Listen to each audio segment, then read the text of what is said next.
Esta niña que habéis visto llorando desconsolada en su cama soy yo con 2 añitos. Yo no recuerdo la historia, pero como hay una prueba fotográfica de ese momento, mis padres me han contado la historia un montón de veces.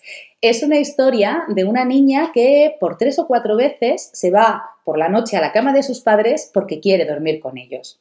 Y es la historia de un padre que en todas esas ocasiones coge a su hija en brazos, la lleva a su cama y dándole un besito le dice: esta es tu cama y tú tienes que dormir aquí. La cama de papá y mamá es para papá y mamá y la cama de Laura es para que Laura duerma. ¿Cómo he trabajado de manera consciente esta herida y la he conseguido sanar? Lo primero fue conectar con mi yo niña, con esa emoción que esa niña estaba sintiendo en ese momento. Es una emoción de rabia profunda. Recuerdo perfectamente a mi madre y a mi padre en la puerta de mi habitación y mi padre riéndose a carcajadas con la gran idea de: voy a por la cámara de fotos que está muy graciosa. Imaginaos a esa niña: estoy llorando, estoy sufriéndolo, pasándolo fatal y tú te estás riendo de mí y solo se te ocurre sacarme una foto. ¿De qué vas? Esa es la emoción que esa niña sintió. Ahora, volviendo a mi yo adulta, vamos a racionalizar esta emoción. Vamos a pensar qué es lo que esa niña en ese momento necesitaba de sus padres.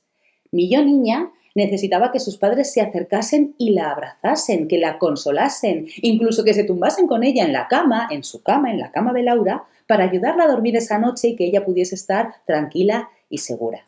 Esta parte del trabajo consciente de conectar con tu yo niña va a ayudarte a vincularte con tu bebé y va a ser de gran ayuda en la crianza de tus hijos, porque el poder conectarte con tu yo niña ante una emoción expresada de forma intensa por tus hijos va a permitirte el pensar de forma consciente qué es lo que necesitaba esa niña en ese momento, con esa emoción, para que tú puedas responder a la emoción de tus hijos de la manera más adecuada. Una vez que he conectado con mi yo niña, vuelvo a mi yo adulta para racionalizar el comportamiento de mis padres. ¿Que mis padres se comportasen de la manera que lo hicieron les hace malos padres? En absoluto. Mis padres hicieron lo que consideraban que era mejor para su hija.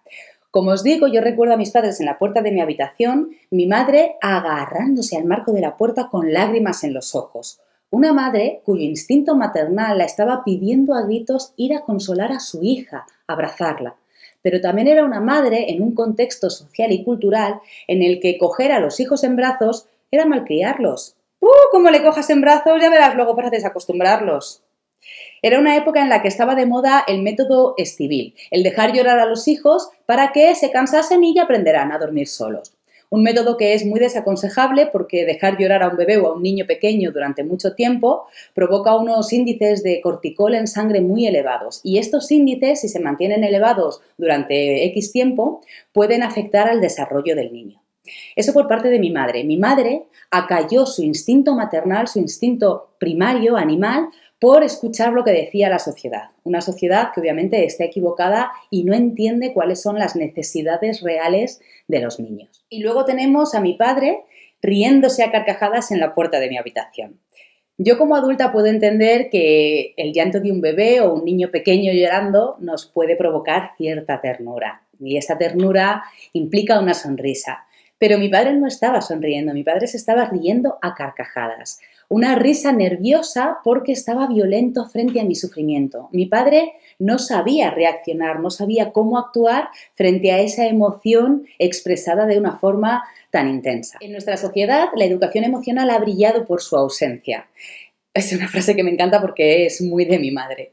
No se nos enseña a gestionar las emociones, no se nos enseña a expresarlas de una manera asertiva, sin hacernos daño a nosotros mismos ni hacer daño a los demás.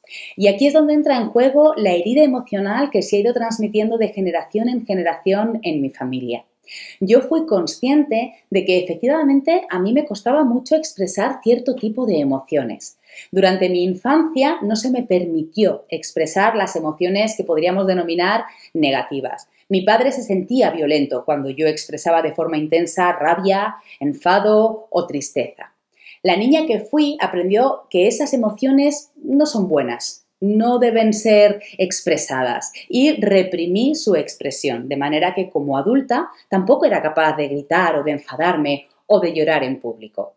Cuando comenzó esta herida emocional en mi familia, pero probablemente mis bisabuelos se la transmitieron de una forma inconsciente a mis abuelos en su educación y mis abuelos al no sanarla se la transmitieron de una forma inconsciente a mi padre y mi padre, que tampoco la sanó, me la ha transmitido a mí de una manera inconsciente.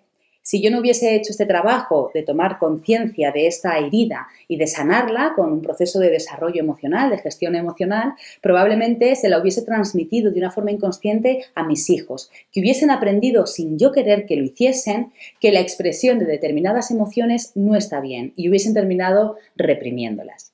Esta es una herida emocional que yo no sabía que existía, que se ha hecho consciente en este trabajo de elaboración, de retrospección de mi infancia y de la relación con mis padres. Por eso es tan importante tener un acompañamiento y un apoyo para esta revisión, para poder tomar conciencia de las posibles heridas que se han podido crear o que se han podido transmitir de generación en generación en nuestra familia y reelaborarlas de la mejor manera posible.